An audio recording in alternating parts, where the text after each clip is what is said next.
to order and wish you all a happy new year and welcome. We have a large group tonight. Before we start, I just wanted to see what neighbors we might have present. I know Jacob Matthews is present. Are there any others? I want to make sure I give everyone an opportunity that's on and viewing to speak in public comment. Is there anyone else? And Judith Novacek. Yes, hi. You're our first app. Right. Hello. Hi. Hi. Okay. Well, since you are first on the agenda, we will begin with your application. Welcome back. I understand that you've been to the BZA and have received 2 variances, one with regard to lot coverage, one with regard to your front yard setback. I was wondering what has changed, if anything, with regard to your project since we last spoke, aside from getting variance. Jeffrey would be able to discuss. Sure. Hi, I'm Jeffrey Small. I'm Judith's architect. Yes, hi. Hi. So if I may share my screen, I can walk through the drawings with you and show the drawings that have changed since our last meeting. Is that okay? That would be excellent. Great.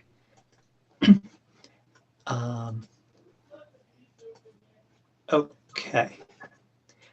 All right. So just as a refresher, these are pictures of the existing house, and our proposal is to build a front porch to the front of the house.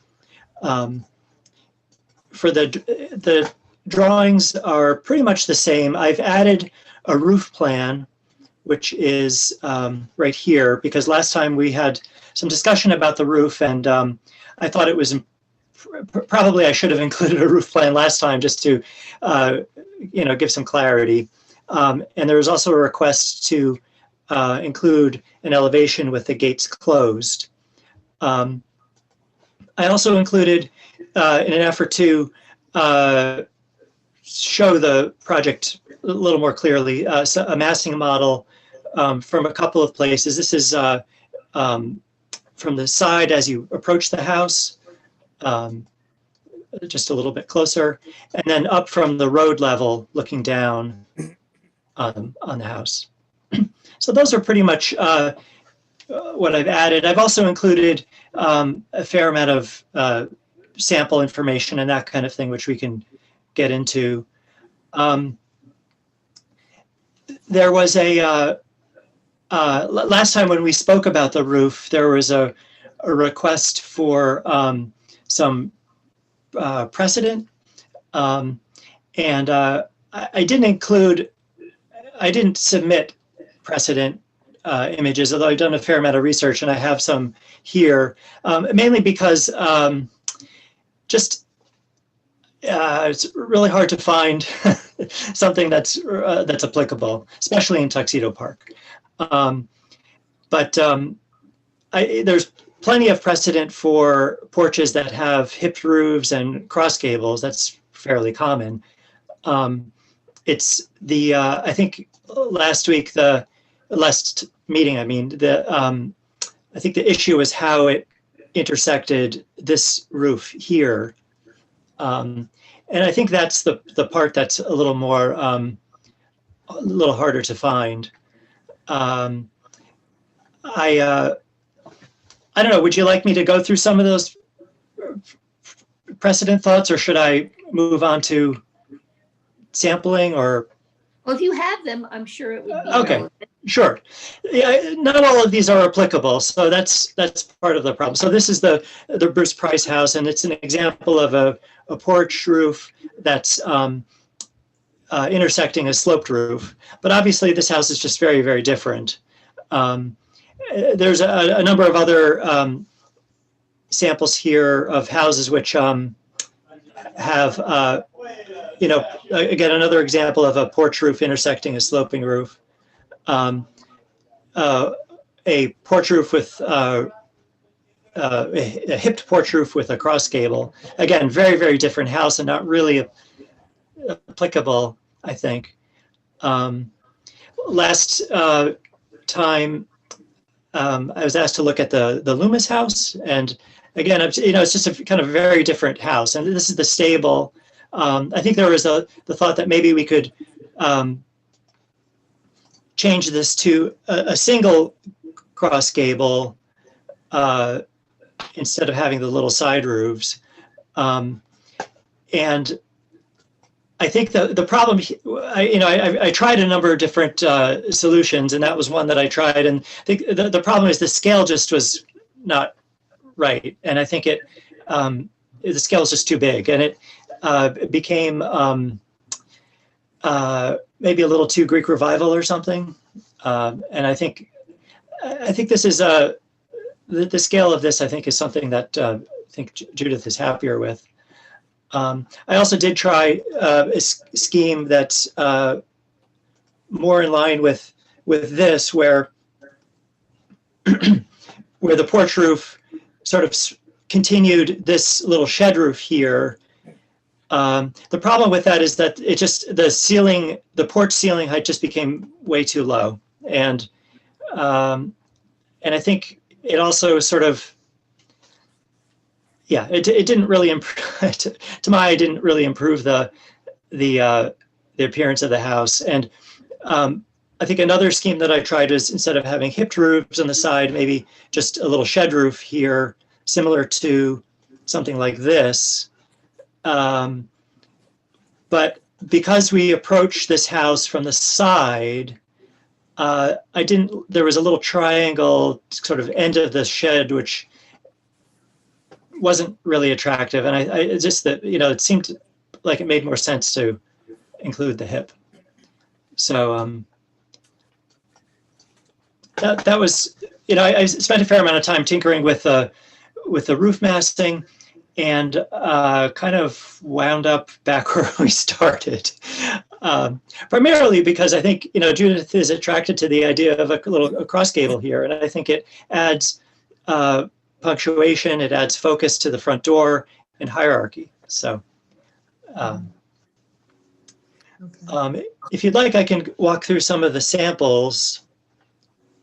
Here is okay. Here's the kind of a written kind of scope of work, which hasn't changed at all. What I did was to add some samples at the end. The paint color throughout is to match the existing, which is the best I could match. It was this white color, OC 151. The front door would be painted Farrow and Ball's pitch black. I didn't include a sample just because let's see, it's every time I scanned it, it looks gray, but it's not gray. It's very, very, very dark black. I think that's, describing it is really the best way of showing it, I guess. So the front door would be a very, very dark black and full gloss. The porch flooring would be tongue and groove fir porch flooring finished with Australian timber oil. This is a sample that's newly finished. So it looks basically just like, when it's brand new, it looks like natural wood. This is a photograph of the same material with the same Australian timber oil after about 20 years. And it turns gray pretty quickly. It'll turn gray probably after a year or so. So it turns gray, maybe with a little brown, and you can see the grain and stuff still. And here, these are catalog cuts for the roofing material. This is a very similar to a traditional lead-coated copper, but just without the lead. So its appearance is pretty much the same, and it works the same as well. So the means and methods are the same. It turns a little dull over time, so it'll turn kind of this color over time. And the best example of I think what the roof would look like is this. This is a hipped roof. It has standing seams and a standing seam at the hip. So that's pretty much what we're looking at right here. at right there. So moving along, for the brick, this is a photo of the brick. It will not have this gray mortar here. It'll have a sandy lime mortar, which would be this color here. So kind of like a white buff kind of color. There's not much brick. It's really just the piers. So the piers here that are visible. So they're low to the ground and there won't be much showing. So that's the brick. And then a lantern in the front, hanging from the roof. So hanging right here. The lantern will be shielded by the porch roof, so it won't shine up. It'll be fully shielded. And the bulbs are limited. I'm basing my my lumen total on the International Dark Sky Association model code. Their lighting zone 1 is a kind of dark rural zone, and they allow for a front door in a residence for 420 lumens, which is comparable to 3 pretty dim bulbs. This is a example of the path lighting, which will be concealed in the plantings. Let's see, I'll go to the plan here.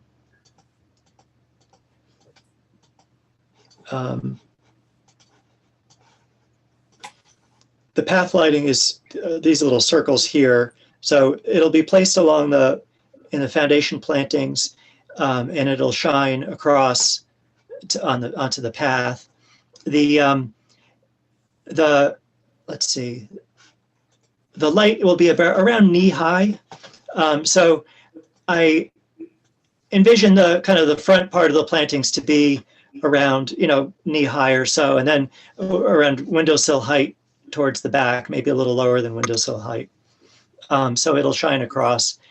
And I've calculated that, we'll get probably 4-foot candles or so in the center of the path, which is not terribly light. And the lights are fully shielded. They won't shine up. They'll be just directed down on the path. And the other thing is because the lights are down low, it's much lower than the road. Anybody passing by or from neighboring properties it'll pretty much be blocked by the retaining wall in the front. So that's the light. Part of the scope is also to replace the windows, and so this is a example of the window replacements. It's a Marvin insert.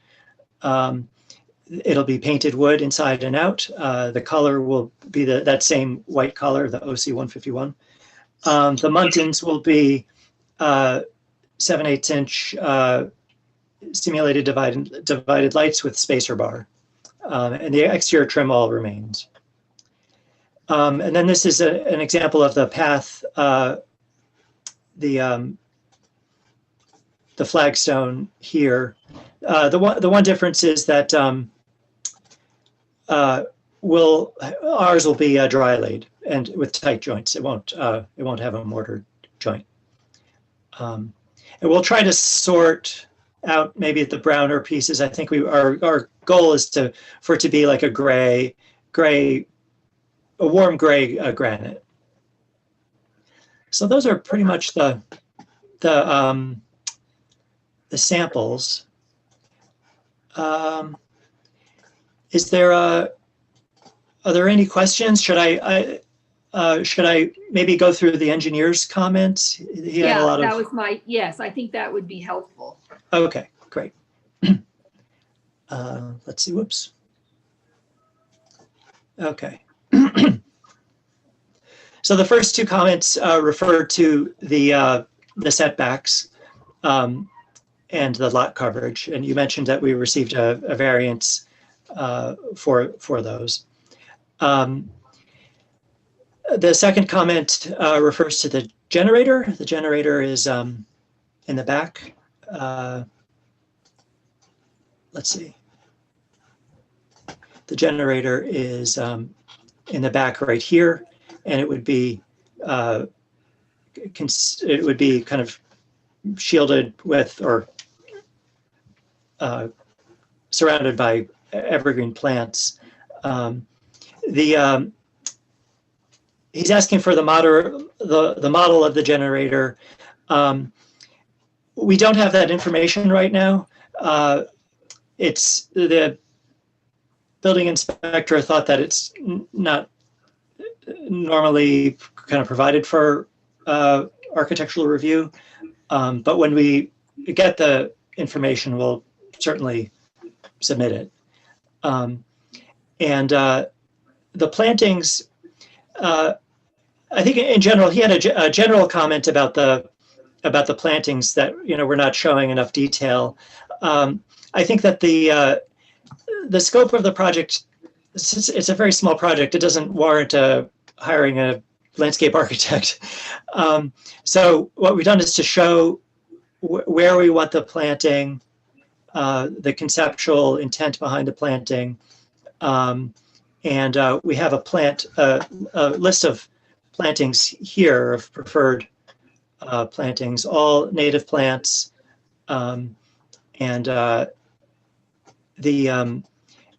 when it becomes time to hire a landscaper, I think we'll then be able to provide much more detail.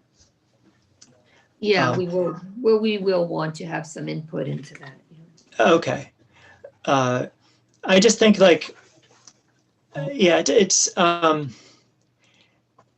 didn't seem like a project of this size warranted hiring a landscape architect to make, detailed planting drawings. But certainly when we engage a landscaper, that's someone who we can really collaborate with and then, provide you with the kind of detail you're looking for.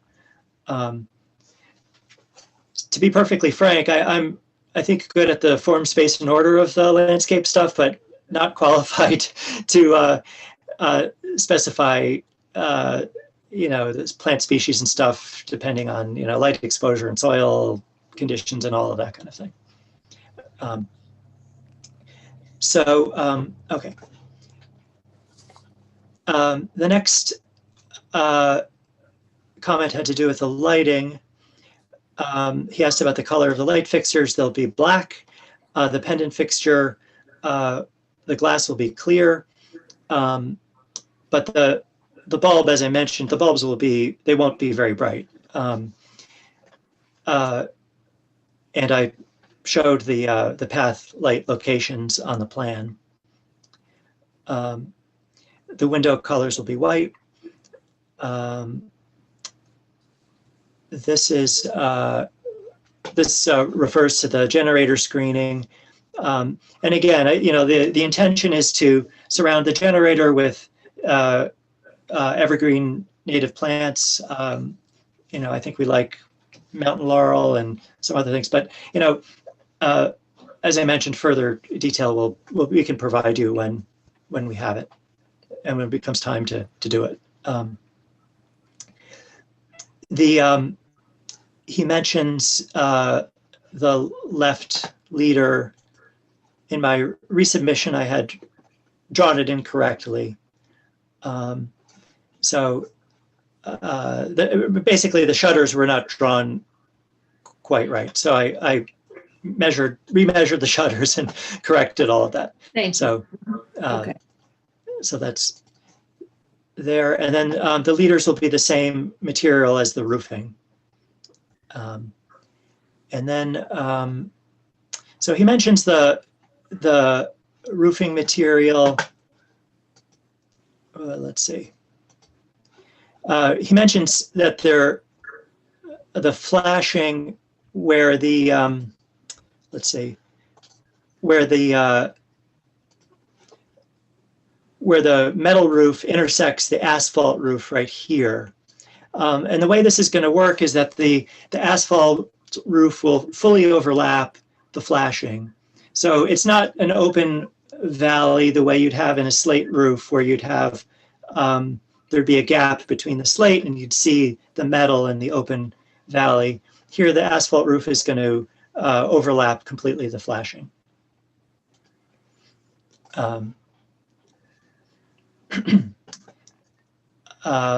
He's asking for a sample of the standing seam roof, and I've included a catalog cut since we're not in person. Same with the fir. We're proposing clear glass. And last time, I think you folks didn't love the beveled glass in the front door, and so that's been removed. And then I've shown the gate in the closed position. I think there's a misunderstanding here about the drawings. Basically, there's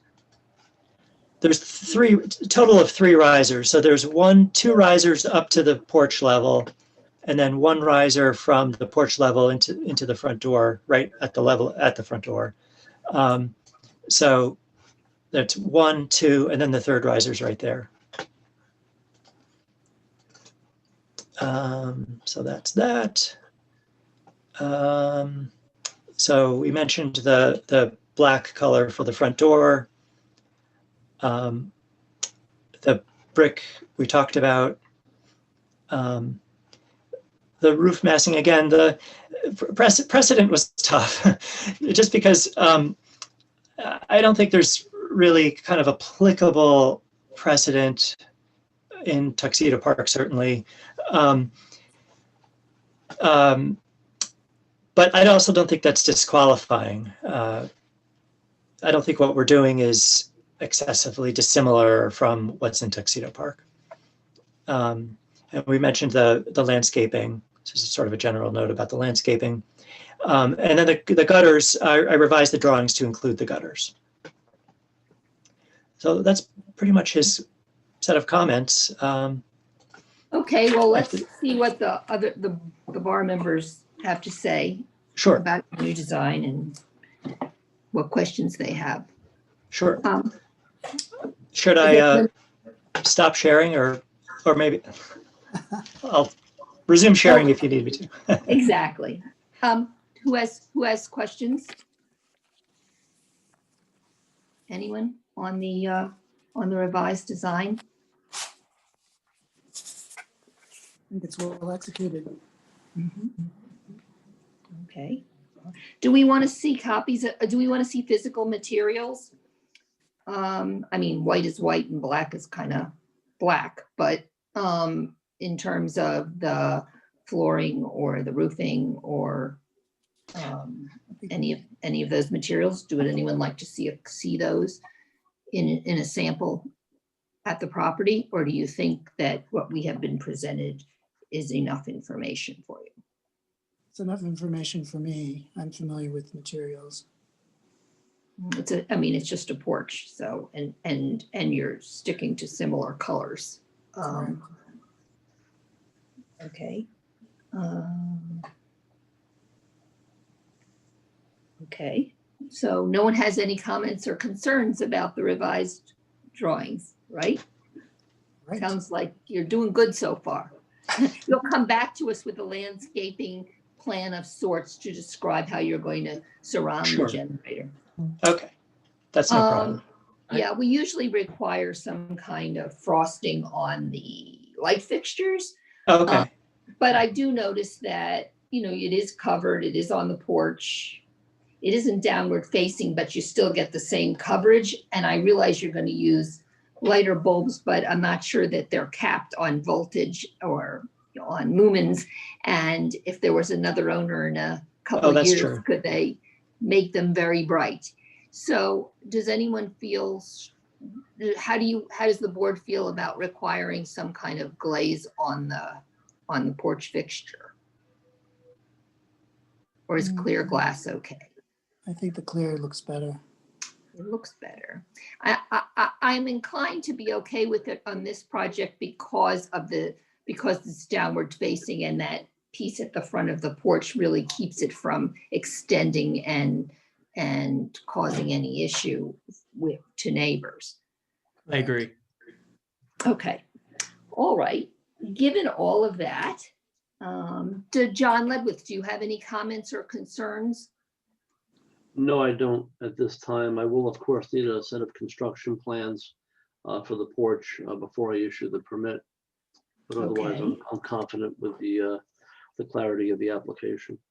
Yes, well, I appreciate that you have done a lot of homework to try to accommodate us and answer our questions from your first visit, which was very detailed as well. The engineer, have we answered the questions that you had in the, is there anything else you are concerned that we should be considering that has not been addressed? Our engineer, is he here? Sheila, I have not seen our engineer this evening. Okay, all right, well, he gave us pretty extensive plans, and I think, at this point, it's up to us to decide whether we're satisfied with what's presented based on the responses that we have received. So I'd like to make a motion. I'm sorry, I don't have all of the plans in front of me. Can council help me to make the motion that if you have the plans? I believe I do. They're very small, so I think they're all dated the same, December 2020. Is that the last revised? Actually, the last one, I received the engineer's comments, I think Monday. And so I just, these most recent drawings have been revised just days ago. So it's January 6th. I can drop off hard copies if you'd like. Okay, very good. Oh, I think as long as we reflect that in the motion that we make, that the drawings are those for the Novacek front porch as prepared by Mr. Smalls and last revised of January 6, 2021.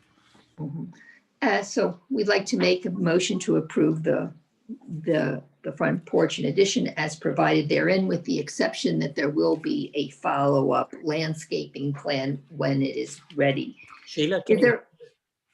this is Christopher. My name comes up as Eugenia Sucre, but it's Christopher. I'm using someone else's computer. I just wanted to comment on the landscaping. I think you're very much ahead of the game with picking the species that you did, the native species. I'm perfectly satisfied with it, with that head start that you'll do the right thing with the landscaping. So I personally don't feel the need for them to come back with the landscaping. So Well, unless there's anything else. well, Christopher's our maven of landscaping.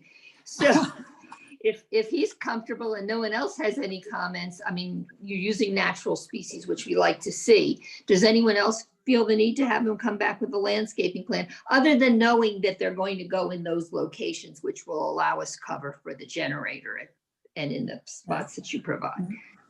Oh, so I guess you're off the hook with coming back as long as you follow your plans. Okay. Very good. All right, is there a second? Second.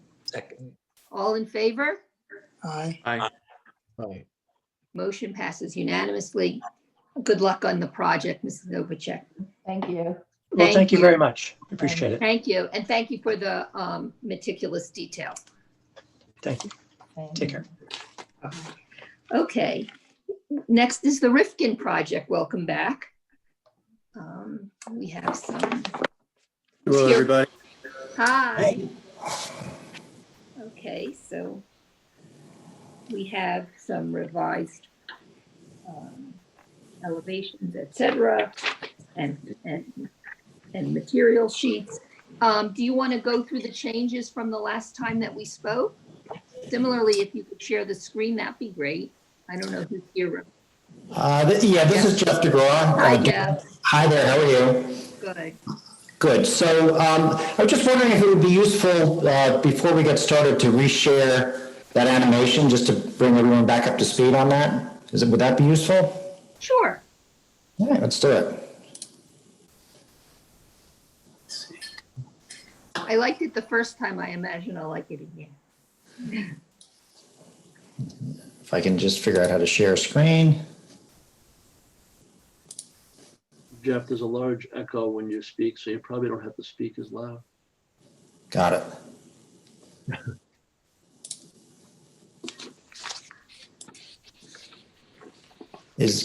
Can everyone see that? Not yet. Not yet.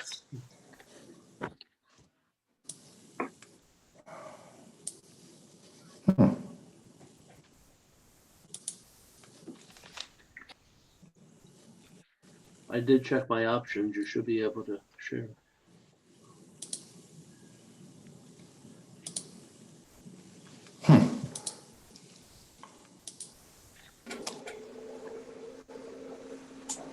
John, we don't have anything supplemental from the engineer on these plans.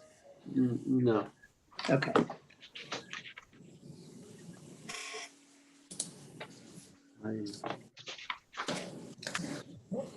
It says I'm screen sharing.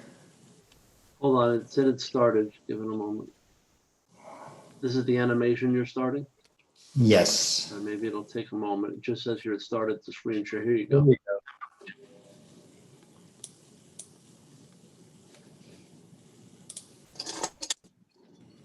There you go. Oops, somebody else's.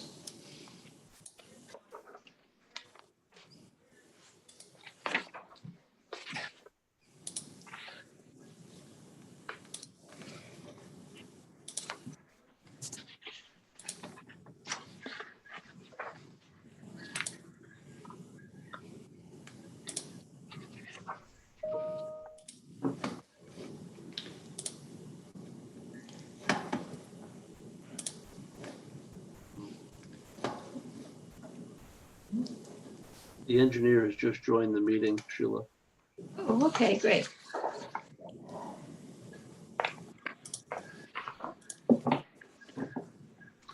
I think he did have a short list of comments regarding this application. Okay, well, he's here, so once we get to that.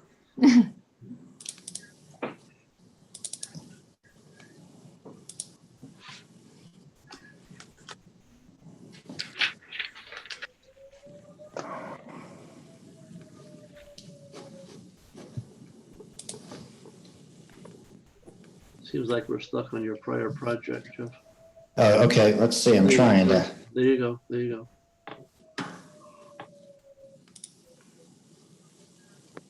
How about that? Yep, that's Yep, good. you can see there we go.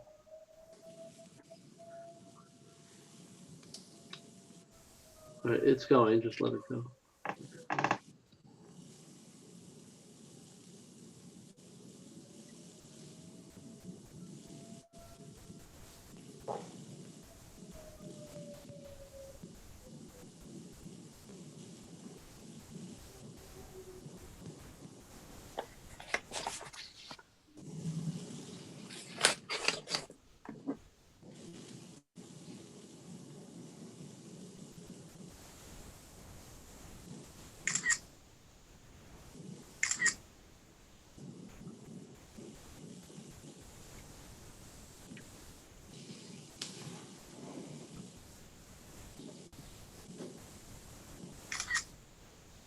Okay, that should do it. Thank you.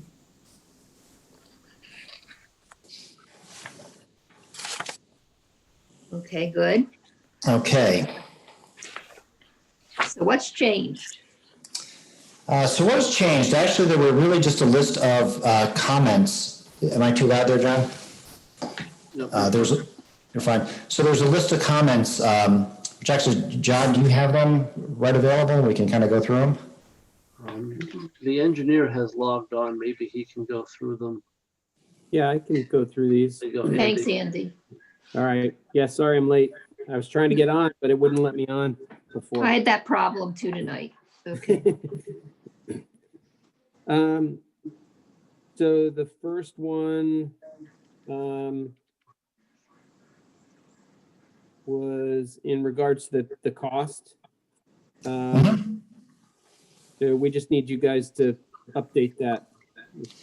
So, yeah, I think we all know this is a placeholder for now. So one of the questions is, obviously we don't have bar approval yet, so we have not done construction documents, so we don't have bids. So, at what point would be the appropriate time to get in the actual, real numbers? Once we have a contractor on board? Typically, Well- I would not issue a building permit until the building permit fee is paid. Mhm. So, the bar can approve the plan at any point, but I can't issue a building permit until I have, an estimated cost of the project. And, I'm sure you need time to put together construction drawings. So, I don't know what your expectation is, for your lead time. If we've got construction drawings, if we are, feel comfortable that we're going to have an approval, construction drawings will take a solid month to prepare, honestly. So then there's the bidding process and things too. So, we're not really looking for a building permit, for a few months. So, I mean, do we have to go back? Do we just issue that cost to you, John, or does that something that has to go back before the board? Typically, it gets filled out on the building permit application. It's not really a bar approval issue, but obviously the number that was presented is just a placeholder and doesn't really represent demolition or the reconstruction. Correct. Yeah, it's just totally a placeholder for now. So we recognize that there's going to be a real number that comes in. So, if you want, we can kind of take a better guess, or we can, wait till some numbers come in. Well, as long as you understand that I can't issue a permit until I have, a marked Absolutely. number, that's all. Yep, understood. Okay, Andy, what else Okay. we got? All right, number 2 was a BZA issue. And we did, John copied us on the BZA decision. So, and the second one was, or the number 3 was also in regards to that as well. So those are really non-issues anymore. We just didn't have a copy of the, decision. So, and this was on here. These were previous comments too. So, number 4 was in regards to trees, identifying trees on the site plan. There's some that are being taken down, and I know the bar, has particular issues with some species of trees. So you're removing some in order to put the driveway in. Correct. That's not the only ones that I'm sure would want to be indicated on here. But I mean, you've got plenty of trees shown.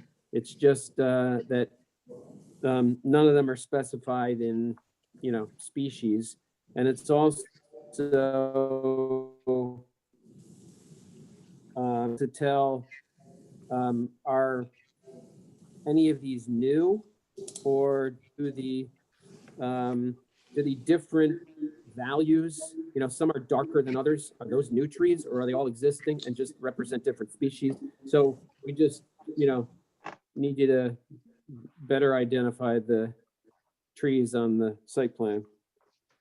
Right, yeah, and I think we did resubmit new drawings that did indicate which trees are actually being removed. There's really not that many. So primarily what's on there right now is existing trees. I don't think there's a whole lot of intention to plant new trees, but we can make that more clear. How many trees are being removed?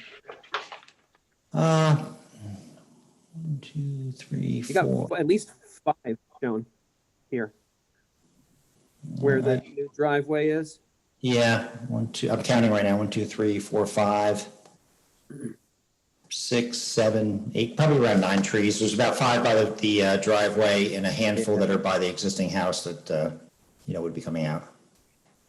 Yeah, generally, we would like to encourage the replanting of trees, any trees that are removed with native species. They don't have to be huge trees, but they can be on the borders of the property, away from the house, so they're not going to grow, block the view, or interrupt any power cables. But yeah, certainly at least the number of trees that are removed to be replaced with natives would be a very good thing. Sounds Yeah, reasonable. For you have specific concerns about specific trees in some instances too. So that's why I put the comment on here too. You know, if they happen to be a rare species within the park that, you know, so, In terms of what's being removed, yeah. right. Yeah, I think that I drive past the property every day, and the trees there that are being removed are not of great concern. So I think if they are removed and then replaced with natives, we'll be ahead of the game. So I'm comfortable with that. Okay. So note number 5 is that a note should be added to the drawings requiring the building location be staked prior to construction. Really, the concern is that you're, you know, really close to the setbacks. So we want to make sure that when you locate the house, that somebody doesn't make an error and go over the line. No, absolutely. That everything will be pinned out in advance. And I'm just curious, is an as-built required with the foundation plan at the end of this? You know, I expect you to follow the site plan that was submitted. I don't expect much in any deviation from that. No, So, that's fine. And we did put that note on the drawing, so we updated that. All right, and then our last note or last comment on here was that provide colors of all proposed materials. Only because we noticed a few locations where things were either unspecified or not clearly defined. And, you know, so. And I think those things were also updated in the specification book. Okay, and that was it. Did you look at the second driveway entrance? And did you review it, the police, the fire department? I'm advised it's at a T-junction.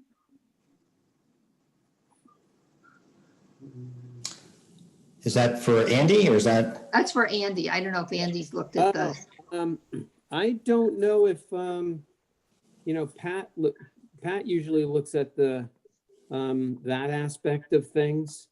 I can check with him and see if he, you know, usually we do have requests to have this stuff run by your DPW supervisor. So, yeah, I think since it's where Mountain Farm and Westlake meet, there could be school traffic. So there is a concern about that should be reviewed. Okay. Okay. Does anyone else have any comments? I have a couple of questions. Can you hear me, Sheila? Yeah, I can. Yeah.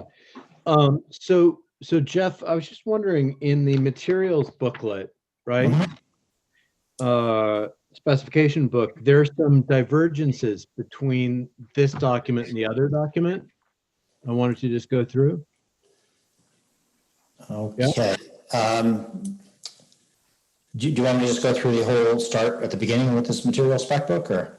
Well, let me start with, so I'll start with the chimney cap on page 19 of the specification book. Yep. Right? So, whoops. So you see in the elevations, it's drawn with a much more, you know, hefty, rather naturalistic stone, like granite or something. Do you see? And then here we've got something that's much more, you know, not that. With a very thin piece of bluestone. It says 4-inch, but what I'm looking at in this picture is clearly not 4 inches.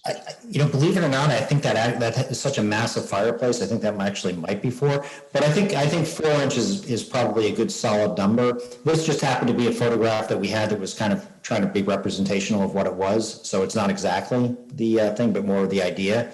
You know, just I think we wanted to point out that it's not going to be like terracotta chimney pots or anything. It is going to be stone pillars with a bluestone cap. And yeah, I agree with you. Something thicker would be better. Right, so is the drawing on the elevation not representative then, I guess? Hold on a second. Let me get back to the. No, I think the drawing is, I think honestly, this is something we probably want to update a little bit. I think the reality is somewhere in the middle. So I think that the photograph is probably a little bit too thin.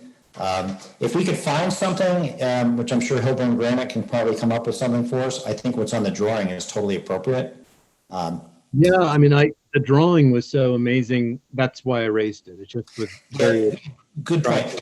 So the direction of the drawing would be the preferred, and I'll stick with that one because I was thinking about sourcing, but with Hilburn, I don't think we'll have a problem with that. Right. And the other thing is, if you look at the elevation, just the way that you depict the stonework looks much more in keeping with the actual stone. I know, granted, this is, I think what you're suggesting is a veneer, so that must, it's going to make it harder to equate the existing stonework, from various periods of the park's history. But the elevation definitely is using massive hunks, right? Yeah. Which may not be possible in veneer, but very different from this image. Yeah, and I think one of those things that has to happen too, I mean, what we typically do is we would create the masons would do different stone samples on site, prior to execution to get the actual perfect setup. I think that in this case, I'm confident we can get that cap, I'm not so confident we can get the stones that big. Right. Because it will be laid up as a masonry, as a CMU concrete block with a real 5-inch veneer stone. It's not going to be a 2-inch, lick and stick stone on the thing. So that's great. Yeah, no, you don't want to do that because you just can't get that, the depth in it. And what will happen is these stones will get pillowed so that they will have some nice depth to them. But I think the drawing is probably a little bit optimistic, so I may want to adjust that. Right. So if I'm reading you correctly, Jeff, it similar to the coping or the capping. Here it'll be somewhere in between, probably. Yeah, because the photo that we have is probably a little bit too regular in the patterning, and I think we want to get some more of the chunkier, more mosaic type of stones mixed into it. So, I don't want a Montana Lodge, but so that's really good to hear. And I'm not surprised to hear that you say that the elevation scale is almost like impossible to achieve. And but if it could be a little bit less regular, and this chimney I don't think represents the kind of the feel that you're giving in both the video presentation and the elevations. And I agree with you too. Like I said, we were trying to reach for images that were available that we had. So, and it is a project of ours, but it doesn't really have quite the park feel. So great. We'll get closer. That's all really encouraging. Thank you. Yeah.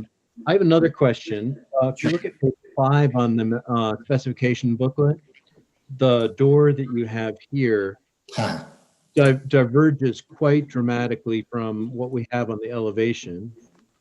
The entire doorway, really, but do you see that? Yeah, totally. We never liked the door that was on the drawing or the animation for that matter.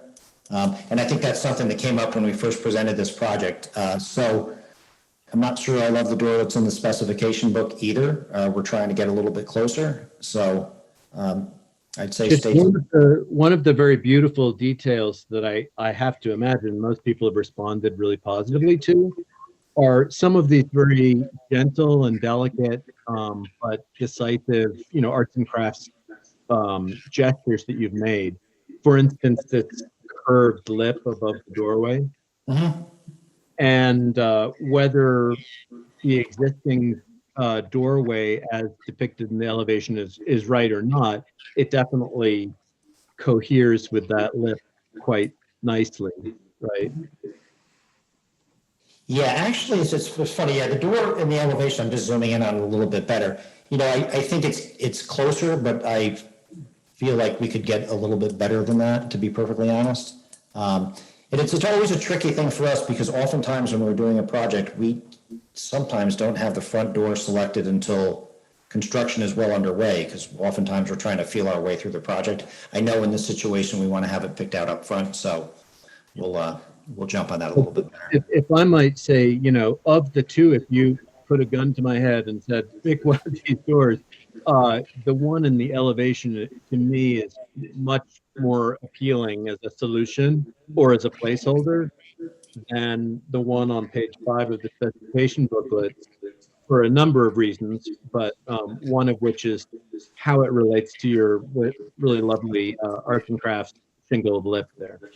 Yeah, I agree. I feel like the door on the elevation that, I'm not convinced on the way the transoms and the side lights work quite yet with it. To me, that has a little bit of a awkward feel. I feel like we could get a little bit truer to the British arts and crafts with it.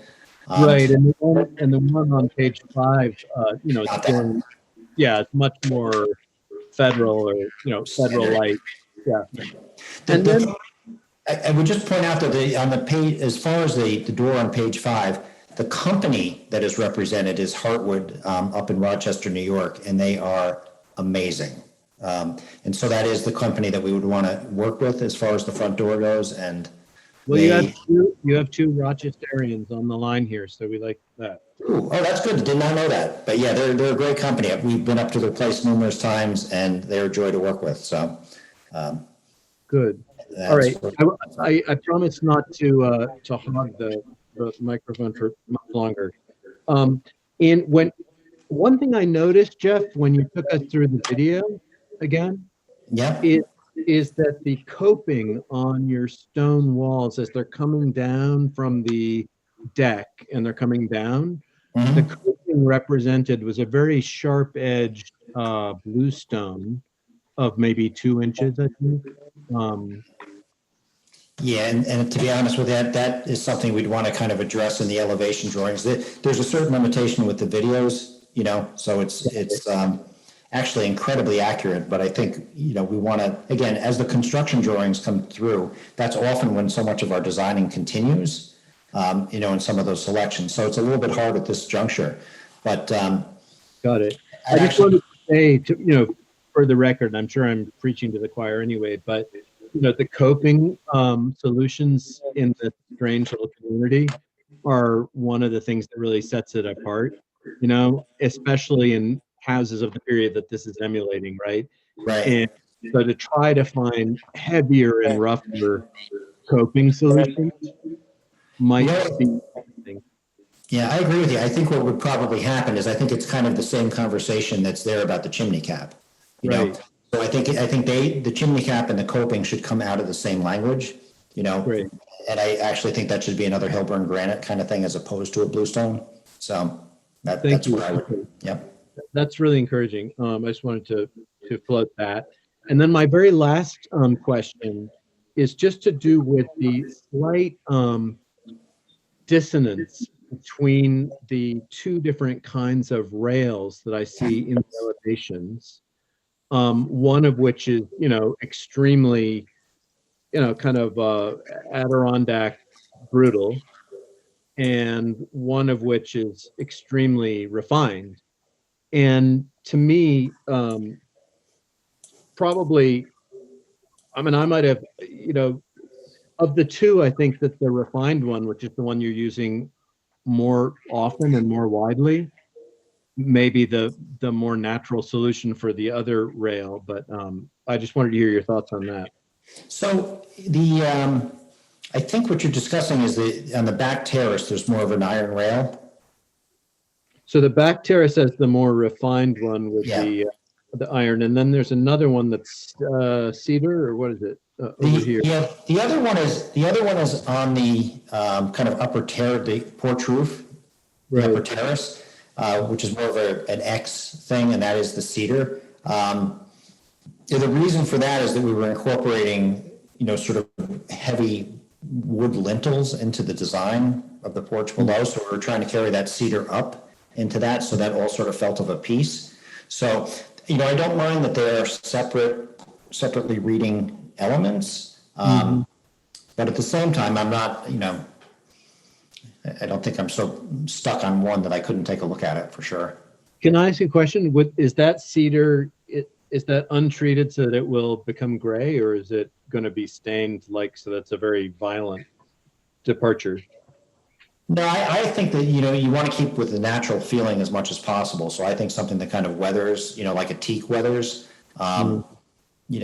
really can be kind of to me, the thought, because you want that to have something that feels right with the stone. So that's where we would take that one. Okay. That's all for me. Does anyone else have comments? Jeff, just a quick question, since Rob was asking about that X railing. How are you guys going to make that code compliant Magic. with 4-inch? Yeah, no, we recognize that we've got to do that. I mean, that'll come out in the detailing, so we'll figure that one out. Yeah, because it might not end up looking the same way, or you'd have to put some kind of solid panel behind it, like glass or something, Yeah. Well, so in a situation like that, Andy, that's a, good old question, because here, we're trying to get the design out and the Right. intent out. And, there's going to come that point where we do have to address all the code issues and things. If something like that comes to our attention, down the road, if you hadn't brought that up, for instance, and we realize that down the road, I mean, is that something we come back and just say, hey, guys, this is a little change. How do you feel about it? Because it's not going to be anything radically different, We might just have to mess with the proportions a little. I guess that's a procedural question. Yeah. Well, I mean, on small things that require adjustment, of course you can come back and we appreciate that you do. But on items such as railings, which there's a number of railings that might be nice, since it could affect the aesthetics. If you have to affect the design to meet the code, it might be nice to see those in the plans. That's fair. So, I'm expecting that we're, have going to be a few revisions that you're going to want to see. So that is something that we'll take the time and address that now. Thank you. Yep. Anybody else? I just had one, I'm sorry, Christopher, go ahead. Go ahead, Christopher. I just had one comment on the lighting, if those are placeholders, or if, again, that's something specifically that, we're approving today. Because I think there's some great examples in the park of period fixtures, which can, as opposed to the Bevel fixtures, which we've come across in some other job sites, and some quite lengthy discussions about. I personally would like to see, some creative solutions and some diversity. They feel a little colonial or something to me with the chimneys. So to your answer is those are, the music stopped and those are placeholders, to get us into a meeting. Fair enough. Yeah, totally, to be totally transparent on something like that. And even the clients, Dan and Sheila, have not really, had to weigh in on this, and it's, obviously their opinion will matter strongly in this as well. But we totally concur with you as far as that, because, this house is really going to be a special house. So I think all of those details become so important, so We agree. Yep. Jeff, can you make a suggestion? Just one outlet to look into is JAMB, J-A-M-B. Absolutely. I was just going to suggest anybody who's got ideas, we are open. And so JAMB, it's an English outfit. It's not bargain, but. Yeah, but for the occasional one-off thing, we can take a look. So JAMB. Yeah, and we do get, rather picky based on the lighting issues in the park. Sure. If they're, we prefer downward facing, we prefer if the glass is frosted, if it's not covered like a porch like the last application. So just keep that in mind, but yeah. Thank you. Thank you very much. I have a couple of questions. Yes. Fantastic project, loving it. For me, the jewel in the crown is that chimney capping. Yes. That for me is the most important thing of the house. That's the thing that is going to stand out or stick out like a sore thumb if it's not big and rustic and dramatic and oversized. And so that is, I just want to reiterate Rob's great point about that. And then on page 14 on the spec book, they had granite, the different finishes of the granite. I don't know whether that was a choice or, but it seemed obviously the split face one, the one that's more rough and rustic, is obviously, you know, is the way to go. The gas pipe, yeah, the lighting again on those, on the spec sheet on page 16, it had those gas things. I mean, it was obviously just a picture you'd pulled from something else with a very ungainly, you know, piping supply that spoiled the whole thing. So obviously, I'm sure that wouldn't happen. Because we wouldn't allow it. I think I'd have a very unhappy client if it happened. So, And then there's another recommendation, the brass lighting gallery. They have good lamps as well. Brassgallery.com is their website. yeah. The last point is about some of the trim. I can't find where it was. I saw it The before. Boral. Boral, yeah. Oh, yeah, page 11. or Could you 10. tell us about 10. why you'd want to use that synthetic material as opposed to wood? Hold on, so let me just jump back onto the screen here. So we are really strong advocates of the Boral, and we are really strong advocates of not using the natural wood in situations where it's painted trim. Obviously, if it's got a natural stain, it would be real wood. We have found that the Boral is indistinguishable from real wood, and it holds up so well. It can be milled, it can be cut, and we have such great examples of it on so many projects. I would love to give a tour if anyone wants to go for it. I think it's great stuff. If I could just interject, we've used Boral on a project of ours.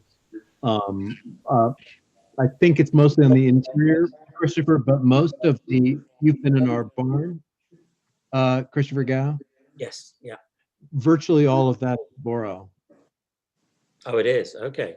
with the exception of the railing with the Russian detailing. That's not, but every other, including all of the ceilings and beadboarding, that's all Boral. Oh, So the other thing too is you can go very wrong with the Boral as well, because they have some with the wood grain, which we promised we would never use. So. Yeah, yeah, Okay. my question is just being the stickler and concerned about the guidelines and whether our guidelines allow for this, since it's not a natural material, and whether we've approved this in the park. John? No, to the best of my knowledge, the bar has not approved any synthetic materials. Yeah. So I have a bit of an issue with it, only in the sense that I'm not sure that we have the authority here to, If I may, I'm not sure how you define synthetic, but I believe the components of Boral are natural. It's just not wood. In other words, is it not, Jeff, wood dust in glue? It's actually fly ash is what it is, that has been compressed and made into. I understand the need for this natural materials, and I'm obviously totally on board all with that. However, I would really love to have you guys come see some projects with this up, because I mean, obviously we're so concerned about the aesthetic, and it is fantastic, and it saves everybody so much heartache, you know, with maintenance over the years. So I know the guidelines and I understand it.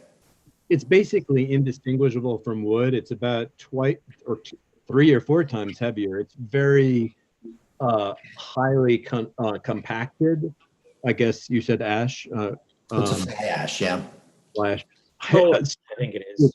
Incredibly strong, and it can't be, you know, it doesn't degrade. It's completely. this may be one of those things we have to reconsider allowing for under the code. If that's, I think that's a good that's idea. the general It might be, decision. it might be a good idea to investigate that, because it is a fantastic product from what I hear. It's almost indestructible. Once it's up, particularly on a high area that's 30 feet away from anyone walking by, it's indistinguishable from wood, is from what I understand. Plus, you just don't have the maintenance that you would with wood, the rotting and the deterioration. Even from 3 feet away, it's Is that right? indistinguishable. Absolutely, you know? It's, So- really, it's quite a product. It's getting a lot of write-ups in all of the building magazines and things, and it's really catching on. So the thing to remember too is that this is not like an AZEK or a plastic product that goes up with a pre-finished white. This material is still painted, you know, so it's going to have the natural, you know, the paint over top of it regardless. I Sounds hear like what you're saying. we're getting into the 21st century, and I'm yeah, happy to embrace something that is getting such good reports and is treated like a natural material that it's painted. So yeah, so Well, yeah. we need our technical experts to sign off that this Yeah. would look the same over Yeah. time in the park and natural and I think it could be milled like wood also. I think you can have all the different detail work on it. It's really something. You can, we primarily use it for flat stock. We don't use it for the crowns. You know, the crowns or anything like that would still be wood. And with all due respect, I appreciate Stephen Honen's knowledge. That's why we have him here, Oh, I'm but he's sorry. our lawyer, not our engineer. Sorry. I've been reading up on the product after last time And it I'm was brought up. impressed that you have, but what does Andy Warren think of it? We've used it. Well, I happen to like it as well, but Yeah. I know it's, you know, it may not meet your standards. So Okay, well, we'll have to give some thought to that. I mean, I think there are a number of items you're still working on in revising your plans, and you've gotten some good input from us tonight. Does anyone else have any other comments on the application that we can give so that we can get this close to the finish line for the Rifkins? Okay, I think that's where we stand for this evening. I Okay. think we're getting close. We love where you're going with this. Thank you. But we do have to explore a little bit about that just because of our guidelines. Mhm. Thank you very much. Okay, thank you. Thank you, Jeff. Thank you. Okay, thanks. The Palazzolas and the Gwinchards. Hi, how are you, Lauren and Claude? Hi, we're doing well. How are you, Sheila? Very well. Welcome to the bar. you. Congratulations on your acquisition of a new home. We have your application here and the engineer's comments as well as your responses. Great. And if you want to go through your project, that would be great. Sure. Join with us. We have our architect, Spence Cass, and we'll let him take it away. All right, so this is the existing stable that used to belong to the Clinton House, which is the original Van Buren house by Bruce Price, that's back on, I believe it's Tower Road. This is a stable that's along all the other stables along Clubhouse Road that are fairly tight together. The one thing that happened in like 1957, an addition was put on the back of this building, which is a little funny because it's only on the second floor and it's held up on huge stilts, basically, from the base of the building and through the first floor to be a porch, but it's not used as a porch. It has some structural issues. It has some insect damage over the years, and it's really not sympathetic to the character of Tuxedo Park. So we're looking to remove that, but what we're asking for is to put a new addition there that will go down to the ground as a two-story addition. And we've set it back like the old one was, so it's not, it doesn't blend or try to mimic that it's part of the original house. It's distinctly an addition, but still within the character, we believe, of and the spirit of the original house. So the existing condition of the existing house, that addition behind is not centered on the rear. So it's about 28 feet from the north side which means, and the existing house too is non-conforming to the side yard setback. The south side of the house has, it's also non-conforming, but it's very close to the 50 feet, the 46 feet, but the addition there is about 60 feet. We propose to center our addition on the back, and it's actually, not as wide as the original addition, but it goes back a couple feet more. And we also propose a raised wood deck so that you can come out of the first floor and look over the rear yard. And if you look at the site is pretty unique on Clubhouse Road because it goes all the way back to Tower Road, virtually facing the original Van Buren house, which is across the street from that. So there's actually 230 feet behind the house back to Tower Road. So its visibility from the rear it's not something you see easily when you drive by. The second aspect we're doing is we would like to remove the driveway that goes up to the original carriage house doors that are now just very standard garage doors.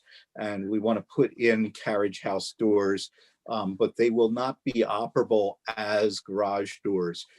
We are finishing the interior space as living space. So we'd like to turn that into a forecourt and garden and have the driveway off to the north side. The existing apron for the driveway is currently like 25 feet. So it's much wider than what's typically allowed in Tuxedo Park. We're going to make a 14-foot driveway basically by the code that's allowed, and allow some parking and have the cars pull so that they're not right on the street, basically. So we feel it's enhancing the character of Clubhouse Road by getting the cars off of there. Okay. Okay. So that's the existing one. We're going to update that survey. We're still in the midst of hiring a surveyor and a civil engineer for the new work. Okay. And that's just overlaying our addition on that original survey.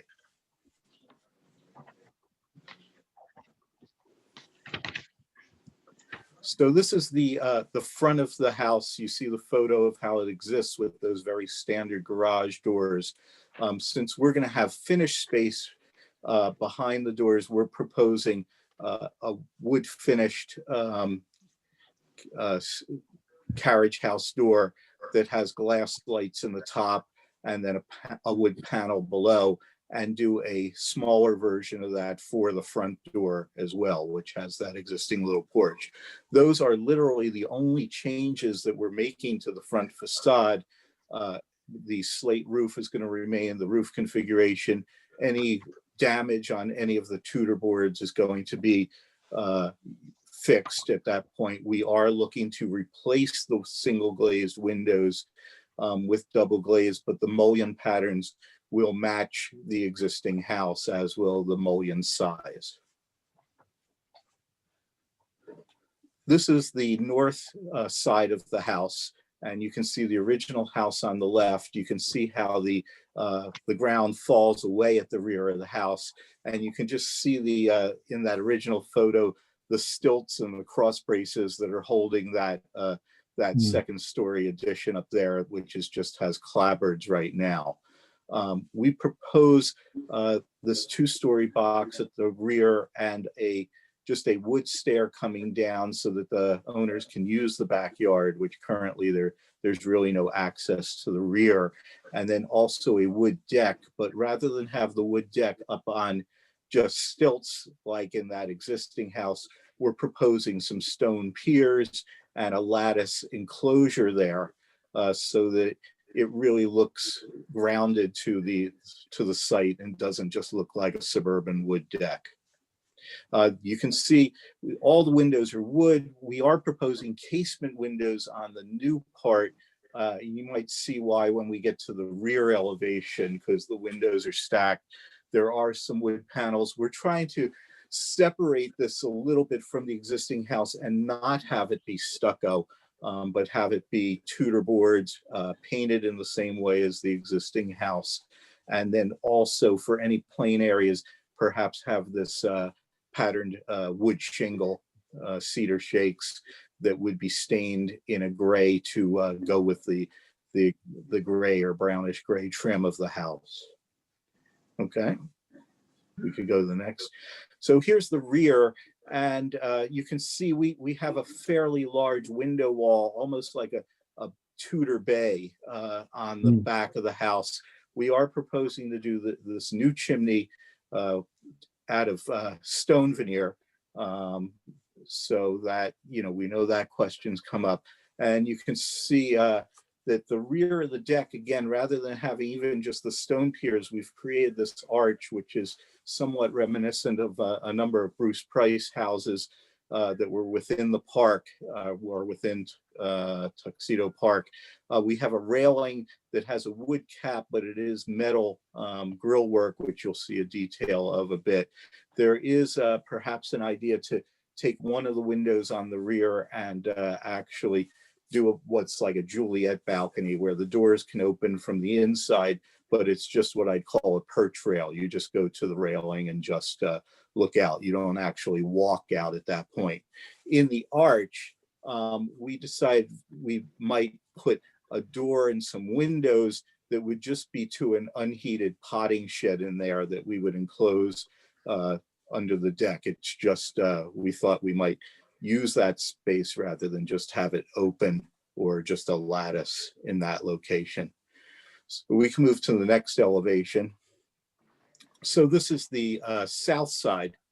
You can see the stone chimney and the lattice work below, and the stone pier at that outer edge of the new deck area, and then the existing house. We are modifying some locations on the side of the house of some of the original windows, so you can see that on the comparison of the existing photo to the new.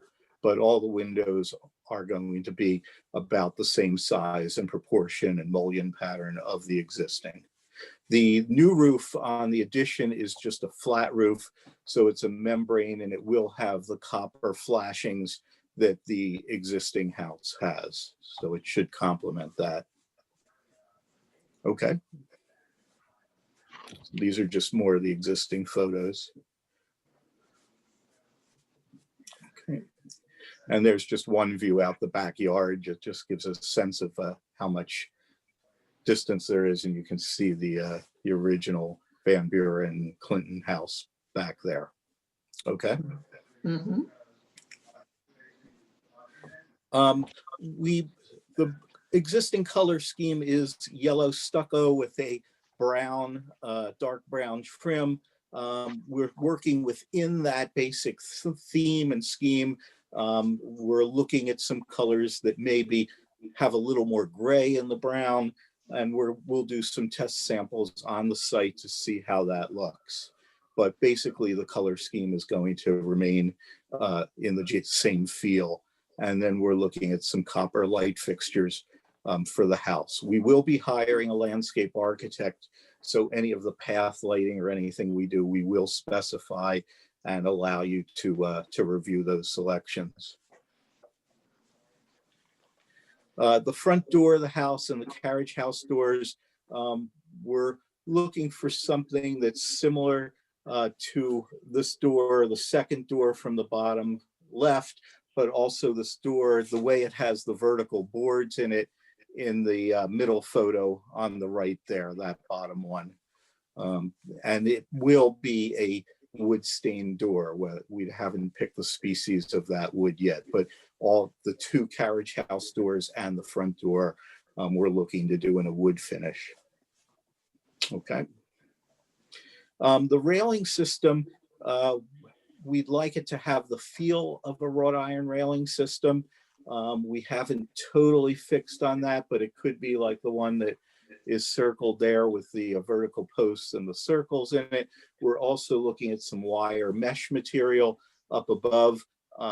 If we go in that direction, we want it a little heavier. We don't want it something that somebody could bend. And we do want to try and have a wood cap on it just for the comfort of having the wood. Okay, and then we're using the double hung windows, wood windows, and also the wood casement windows. These are specified by Colby & Colby, which is a comparable product with Marvin and Pella. And we could submit a sample if you need it. And these will have divided lights with them. So, okay. I think if Colby is superior to Marvin. I would think so, but it's a personal choice. We just happen to have a fantastic representative. So we've used Colby over the years and had great success, especially in renovations, because he meticulously comes out and measures everything and makes sure everything fits. And so we feel that's more than worth the look, but we've had great success with it. That picture of the door that was shown before, the red one, was a Colby installation, that particular Tudor house. So, okay. And then doors that would be within that same line for the rear doors. And then we are doing, low E glazing, but we will have, and so we haven't made the final selection on that. We're looking at that. That will be specified. But there won't be any grills or any snap-on pieces. Everything will be attached and look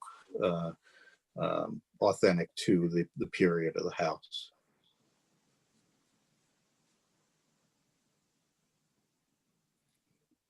All right, and I don't know if the owners have some comments, because I can turn it over at this point for questions.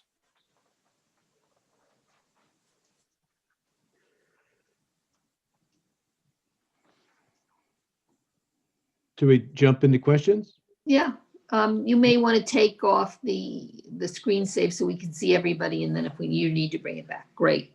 Before we start, well, we can do the questions first. And I know that we have engineer comments and your responses. Some of them have been addressed already, some are to come. We can go through that after. But does anyone want to start with your questions?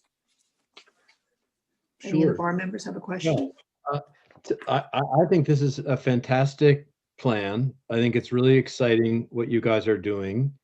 I think it's going to be an enhancement to a really interesting and important part of the park.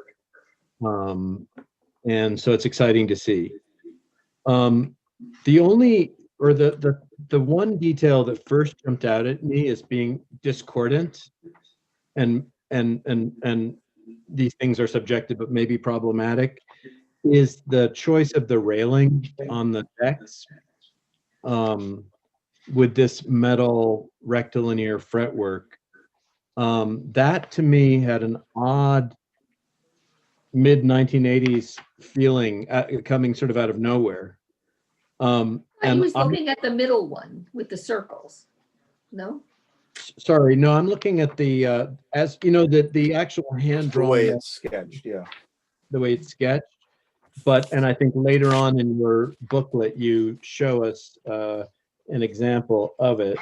Yeah. But to me, I mean, I didn't really see a great solution among any, because you gave a couple of different products on railing, and at least to my eye, none of them looked exactly up to the level of the rest of the design that you've put together here.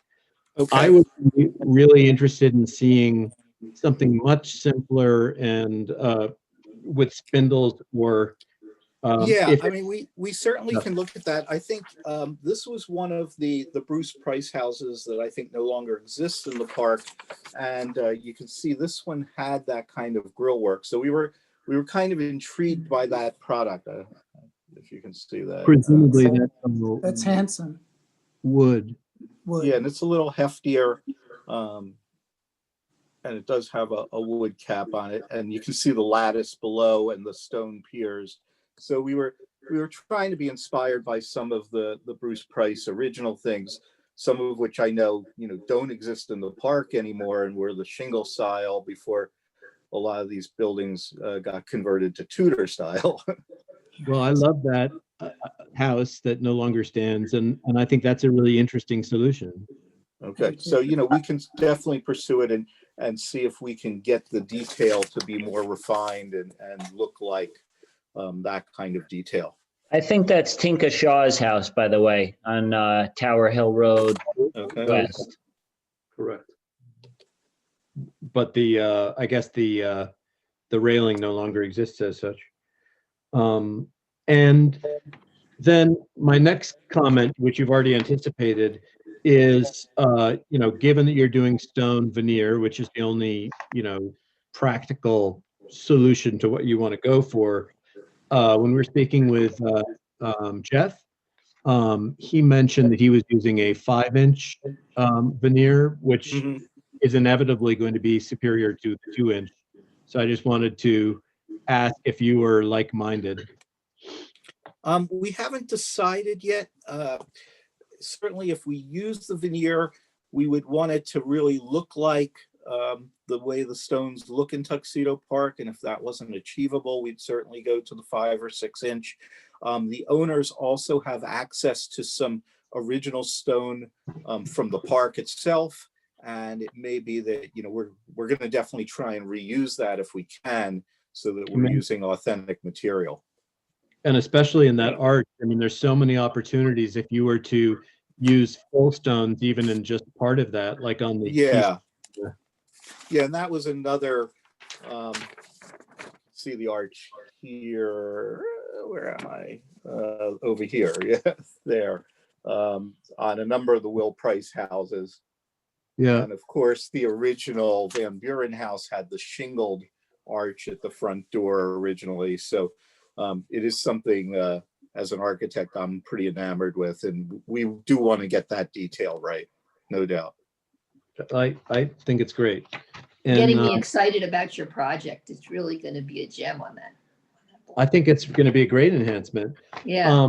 And then I wanted to just go back to the question of so I guess you answered my question maybe. So on page 21 and 22, you had 2 different sets of doors. And so the ones on the right are much closer to what you'll be doing, right? Yeah. And the one on the left is there. I'm not sure why. Yeah, we don't know if we would have that horizontal little shelf piece between the bottom panel and the upper glass lights. But we're definitely going to have at least like the second picture, the double high of the glass lights have more glass than that first door. We want to be a little more welcoming on the front facade. And if I could just ask one more question. Sure. It would be a sincere plea to think twice about having a natural stain on the wood of the doors and revisit the original program that you see here, wherein the doors, which occupy so much massing on that front elevation, echo the Neo Tudor, the 1914 Neo Tudor detailing. I think it will be infinitely more successful to paint or stain the doors, both the entry door and the carriage house doors, to cohere with the program of the. Yeah, we would consider that. That'd be again consistent with that photo of that. No, it wouldn't. Those are stained as well. But yeah, we would certainly consider it. I'll definitely look at some other doors around Clubhouse Road and other areas. Yeah, and if I might, I mean, this is a real opportunity, even where mistakes have been made on other watches, not to make the same mistakes, just in terms of comps. And one comp in particular, I might suggest you take a look at just to see how ineffective it is, the combination, is the Whitty House up on Tower Hill Loop, which is a new house that is echoing kind of neo-Tudor program. And they have chosen to have doors that come out of nowhere, and they're stained, and it completely disrupts whatever was successful about the program. So, Yeah, and I know, sometimes too, when we do the stained doors, they're hard to maintain, so their color finish does not, last in the intended way that it is at the beginning. So the paint is maybe the way to go on that. So, yeah, I would think so. okay, that's a good comment. Thank you. And other than that, I just want to say congratulations and bravo. It's just fantastic. Great, I appreciate it. Yeah, we're real excited. It's a real privilege to be working on this kind of forgotten piece that's really part of the whole history of the park. Right. Do any of the other bar members have comments before we talk just a minute about the engineer's report? Comments? Yeah. Christopher Gow got a few comments. And I know Jacob Matthews has comments too, so we will get to, we haven't forgotten you. No problem. It's fantastic in this meeting that we have two ugly houses being transformed into beautiful properties. So this is very exciting, and yeah, congratulations. And we hope that the high standards that we all have, that you have and we have, creating this wonderful property, that you'll extend that in choosing your landscape as well. Yes. That it's not just it becomes a pretty garden, but like the house, it'll be beautiful and pretty functional as well, so that you have native species and the wildlife has a chance to thrive. So it's often overlooked, but it's because most of us don't understand these things, but that's important. And the other point that I have, which will lead maybe to the Matthews family concern, is I have a small problem with the carriage doors, in that they are carriage doors. They were functional. They're not functional now. So to put a garden in front of it doesn't jive with me so much. It's kind of well, I should clarify that one of the four doors of it will operate and come out of a den family room that we're planning, so that garden will have the ability to be used from part of the house. So it's a detail we still have to work out, but it gave us an opportunity to be able to use that front garden and forecourt from the inside of the house, and have a kind of different character than the rear deck in the rear of the house. Your concern is that it's meant to look like they're doors, even if they're not used as doors. And if you have a garden in front of them, it kind of, you lose that illusion. Is that your concern? That's the concern. It doesn't quite jibe. So I was thinking, well, so that was a small point, but perhaps it's become more pertinent now because of the issue of the driveway and the cars, so that so we can add that into the mix of trying to find a solution, a compromise to this concern about the driveway. So we can bring the front courtyard into it as well, possibly. So do two birds with one stone. Right. Well, since we've mentioned, I see another neighbor has joined. I don't know if he has comments. Mr. Matthews, since we've started talking about the driveway, do you want to make a comment? I know you've submitted a letter, which I'd like to submit into the record with regard to your concerns, and if you want to summarize them as well. Thank you, Chair Trowlins, and to the board, and Happy New Year to everyone. First and foremost, I want to congratulate Lauren and Claude. It's wonderful and a very exciting time for you.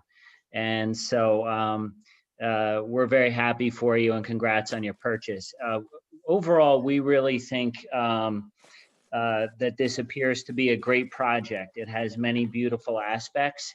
We've only had sort of a day or two to review things when we realized we needed to source the plans. And also thanks to the architect, Mr. Cass, great presentation. It's all really quite beautiful. Our main concern really relates to the proposed size, configuration, and location of a new driveway, which it appears at 60 foot long, and with a bump out in it on the south side, relocating to the south side of the structure between number 66 Clubhouse, the subject home, and our family home. The new driveway is 92% bigger than the existing driveway. It's going, as far as I can tell from the architect's notes, from 625 feet to 1,200 square feet. And so in this configuration, we feel it poses numerous negative impacts to our property, to our occupants, and that would be in the way of noise, light, and other concerns. And we understand the new owners are not interested in making noise and ruckus and all that, but it is what it is. Once there's a rather large driveway in there, there's a large driveway. So that really is our main concern. The other parts of the project seem to be beautifully laid out, and we hope you can do a great execution on it. But the driveway is a concern. That's in an area where it's been lawn and planter beds for as far back as we can remember. Our family's been there since 1983, I would say, in that particular house, and prior to that, 2 other houses on Clubhouse Road that we did renovations on. Now, we don't need to go through our whole letter tonight, but we have offered a concept potentially that the driveway could remain its current size, wherein the Ginchards could execute on this beautiful forecourt. And what a cool idea to have a door that opens up to go out to that. I think that's really neat. But you could potentially keep the driveway the same size, shift it south, which when you're on Clubhouse Road would be going uphill toward my mom's home, but keep it the same size and shift it in line with the edge of the southerly side of the building. And so it would remain 25 feet by 25 feet as a parking pad as it is now. And then the forecourt could go in. That is a suggestion we have as an alternative, because we are in large part really not in favor of, or opposed, if you want to put it bluntly, to such a large new driveway.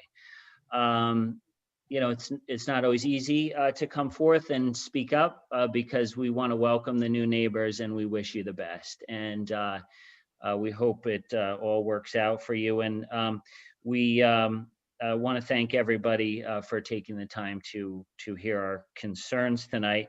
I can always be available via email, phone, text. You're able to get a hold of my information. And we hope that everybody involved would take our concerns, to heart and seriously. So thank you, everyone. Yes, thanks for the comments. I'm going to let the owners talk about this a bit, but as I did say, we're going to hire a landscape architect, and we'll certainly pass your concerns. We do want to be good neighbors and want to make sure that everything, not only looks good, but performs well as well. So I can address specific things, but I think I'll turn it back to the homeowners.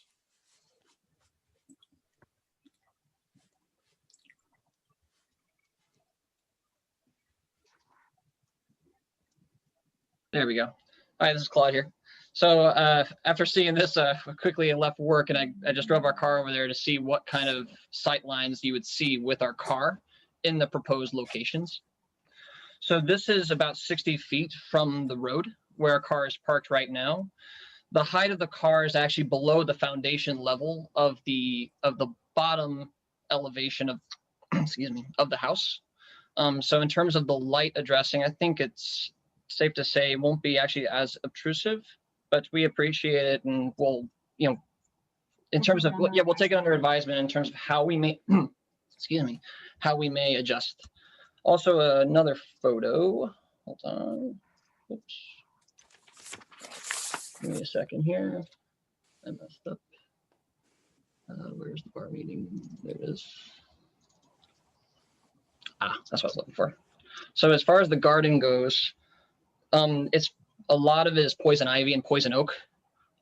This is going to be handled during the renovation. We're going to hopefully, with the landscape architect, take care of all of the invasive poison oak in the backyard, which occupies about half of the yard of the entire acreage. This is a photo from inside the vehicle with south facing, just to show that the light is still going to be below the level Of the window. of the windows, which is what is the primary concern. And then that's it with, hopefully it wasn't destroying my property. But That's the light beam. yeah, but that's the light beam to kind of show about where we're expecting to probably park the car, which is not the best, but because I didn't want to drive into the garden bed. And then the last photo I wanted to mention was this one, which is if we did move the driveway to the left, it actually we might want to park our cars sideways, which I don't really want to do because then that would be a direct face of light towards the house. But all this will take into consideration. I mean, in terms of the sizing and where we put the piece, this is sort of rough, but it's going to be something along these lines for the next submission. And landscaping as well, so. Yes. yeah. That's right. And as soon as we have our landscaping plan, we'll obviously be taking this into consideration and under advisement as we're thinking about the placement of the driveway and obviously trying to bear in mind some of your concerns as well, Mr. Matthews. Can I just interject? Sure. Yeah. So it's a sugar maple or what, or Norway maple is it right there, that tree. It's a maple. Mhm. Yeah. Large maple. And that is right on the border, is that right? No, that's about 5-6 feet from the property line. Within your property line or? Yes. Mhm. Oh, even that's what, right. So I wonder, there's an awful lot of room here, even as depicted in the designs for screening. Yes. You could stick in a bunch of cedars or whatnot, evergreens, of any number of kinds, leatherleaf viburnum, cedar, white, red cedar, arborvitae, that would completely screen off that driveway and reduce any light pollution. It would also muffle sound and would put a nice amount of privacy between, both the Matthews house and yours. Yeah, and we had talked a little bit about that prior to the meeting, and it's good too, because this is the north side of the neighbor's house. So even if we put in fairly dense screening, it's not going to block really any of the natural light or sunlight hitting their house because of being on the north side there. So. It would just seem to me, respectfully, like a very natural solution that would, because I think that it's quite ingenious what you're doing with the driveway. And I think as far as Clubhouse Road, getting cars away and off the road is an enhancement to the neighborhood, I would think. Christopher raises a really good point that I have been thinking about. And one example or precedent, if you like, that I might point to is the house all the way at the top of Clubhouse Road with that gorgeous, very, very broad single gable. I forget the name of the house. It's where Stephen Brodheim used to live. Oh, right. And, what they used with Trivet, to create basically with the same exact situation, that might kind of split the difference so that you don't have a small and, potentially, fussy parterre or something that's mediating between the street and you, which then makes the, carriage doors seem like as if they have no real purpose. Mm-hmm. but it would basically give you privacy, allow you to use that front the way you want to, but make it look a little bit, I don't know, more in keeping with the lane's history as a bunch of ancillary buildings, with carriages. Just a thought.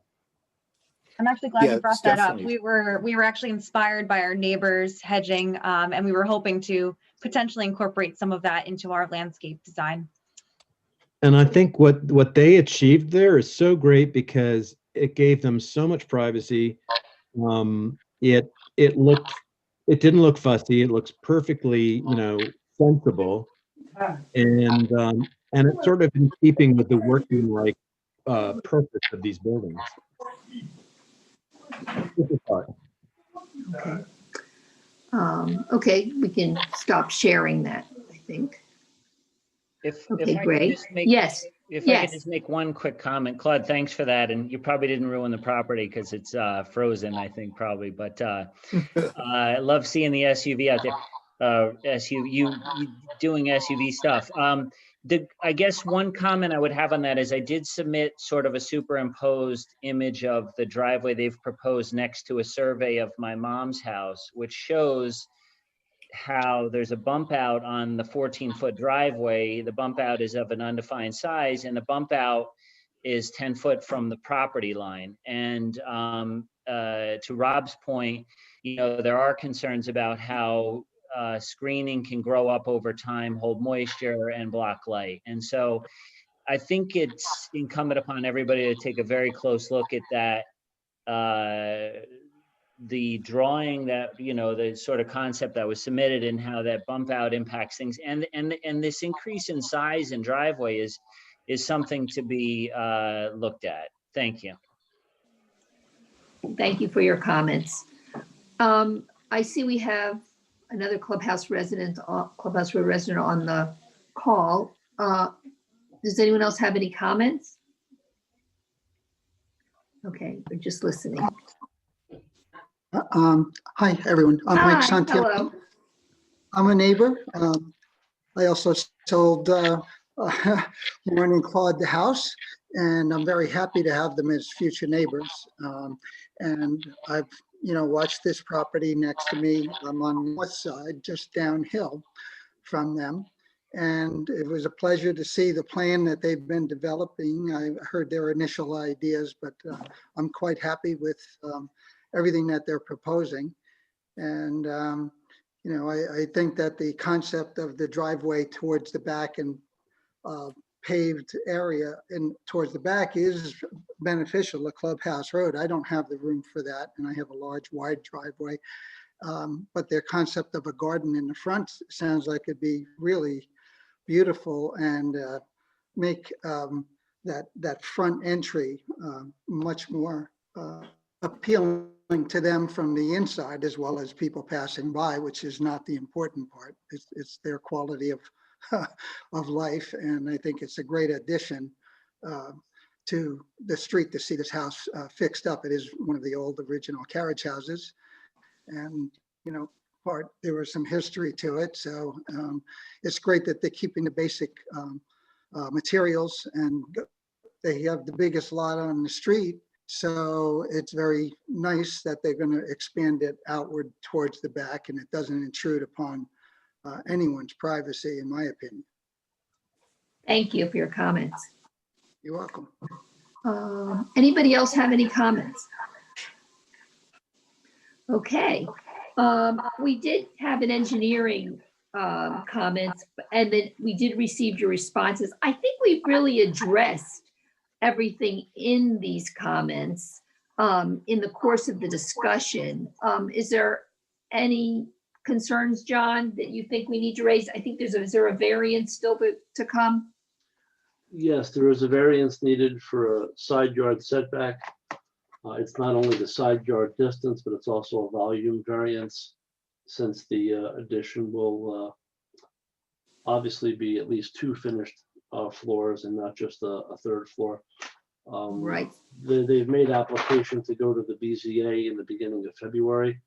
The neighbors will be notified of that meeting. if they have any additional comments relative to the variance. Very good. Well, There are, yes, I mean, there are additional things on, in response to the responses. I would okay. say. Any advice we can give? Yeah. The first is the cost that has to be revised on the application. Yeah, I think they said it was a bit premature for them to tell us exactly. Yeah. But yes, okay. But it should be addressed. And that, the one thing that I noticed on the, because the driveway seems to be a little bit of a bugaboo, that on that side of the house, there is a substantial drop off. And if I can show this drawing that I kind of drew on top of the drawing, there's a decent slope there. The architect's drawing shows 10 feet down. So if they're going to have an even driveway, relatively level, it's, it goes all the way back in this red area that I've, kind of hatched in, well back into the property. So that certainly changes the look a little bit of what, because I'm sure they're not going to drive down in, or maybe they do plan on, that. So it's just something to kind of consider. That I noticed when in looking at these drawings. The other things are things that can be certainly addressed, later on. Okay. Can I ask a question just so I understand? Yeah. So it was Andy speaking, is that right? Yep. Yeah. So you were saying that given the gradient, the grade, that the existing parking area, as we see it here on page 5-2B, or no, page 8 rather, that it would have to be twice as long. Is that what you're saying? No, I'm saying that's in relation to the house itself, with the way it's depicted on the plan, it will go all the way back to that new chimney. Oh, right. So if it's going to be a level driveway, Right. there's going to have to be a retaining wall in there, or I see what you're saying. so Right. some kind of topography and grading plan should be shown along with a landscape plan. I see. By a landscape architect. So that's that's the change in elevation there. Shown on Mr. Cass's drawings, it's a 10-foot drop off as he's got it indicated. Right, from, right. From front to the back. It is a And concern that we have to study, and we don't want to just stay level. We do want to use some of the drop there, but we do have to get that evaluated by the civil engineers and the landscape architect's recommendation. Sounds like you have your homework. Yes, that one we do. yeah, that Yep. seems like, something to definitely that you'll need to take a look at. Thank you, Andy. Yes, Jacob? Jacob, thank you, Chair Collins. It's an important point. There is a grade there. Claude's driving in was not exactly 100% accurate because the vehicle where it was positioned facing the house is not at where they have the turnaround depicted.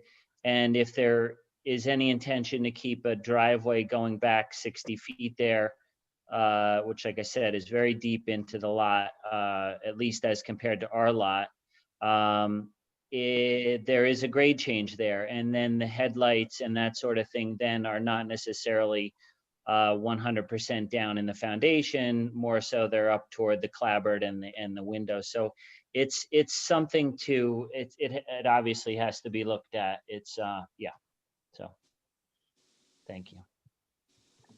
I think everyone's made their point here and more research is required. Okay, Absent any other comments, we wish you luck. We look forward to seeing you again. And if the board members can stay on, we need to address some minutes. John, we have time. I'm Thank you. sorry. Thanks for everyone's you. time. Oh, you. yes, thank you. Take care. Good night. Good night. John, we have 2 sets of minutes, right? Last week we were kind of, Stephen, we're okay with last week. The last meeting, we kind of ended abruptly. Do we need to say anything about that? All the business was completed. There wasn't a motion made. Oh, I lost them. I don't think I attended that meeting. No, you didn't. You had to Correct. send someone. Yes. Yes, and he David hung up on McCartney. us before we finished.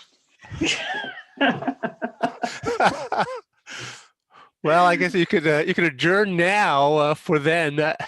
Yeah, well, I assume it's okay. I mean, all of our business was completed. It was administrative. Yes. Okay, given that, we have 2 sets. No, We have no a back set room.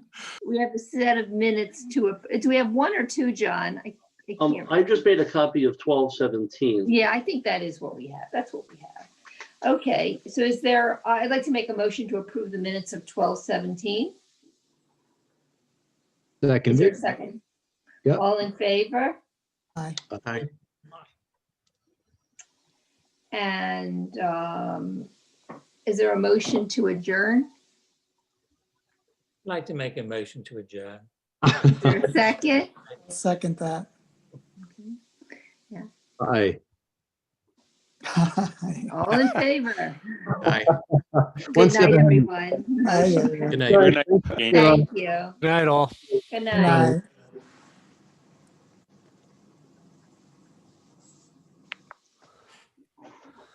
night. 9 o'clock.